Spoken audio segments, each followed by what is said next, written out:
A major development today in one of the cases associated with what's become known as the Texas killing fields. More than 42 years after 16-year-old Laura Miller disappeared, the man accused in her death is now just weeks away from trial. James Elmore Jr. appeared before a judge today as Laura's father saw him in a courtroom for the first time. We've got Michelle Choi, who's joining us in studio to tell us more about this. Michelle, Tim Miller says he thought that he was prepared for that moment.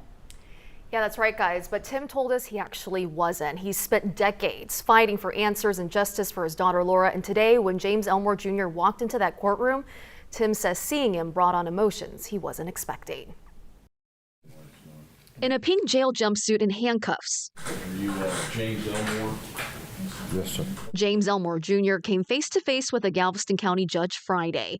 And just feet away, Tim Miller. I thought I was prepared. I wasn't. When I seen him, I wasn't. Seeing the man accused in connection with his daughter's death in a courtroom for the first time. Tim speaking with us after the pretrial hearing. Took my breath away. I got choked up. Had to wipe tears out of my eyes. Laura was just 16 when she disappeared in 1984. Her remains were later found in a field off Calder Road in League City, where the remains of 3 other women were also discovered, a site that became known as the League City Killing Field. We're just not going to let them be forgotten, no.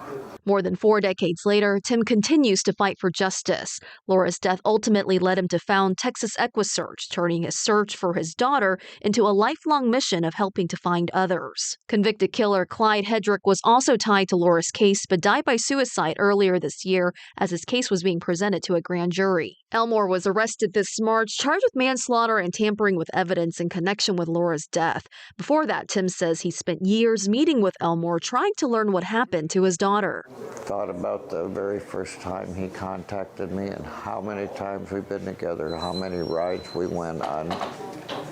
You know, all the things that were said were painful. Now prosecutors say they'll take the manslaughter case to trial August 31st. And with decades of attention surrounding the case, the court is preparing for an unusually large jury pool. Do you think 200 is too few? I don't think that's too few. For Tim, the years of waiting have led to this. I'm looking forward to the day when it finally is over.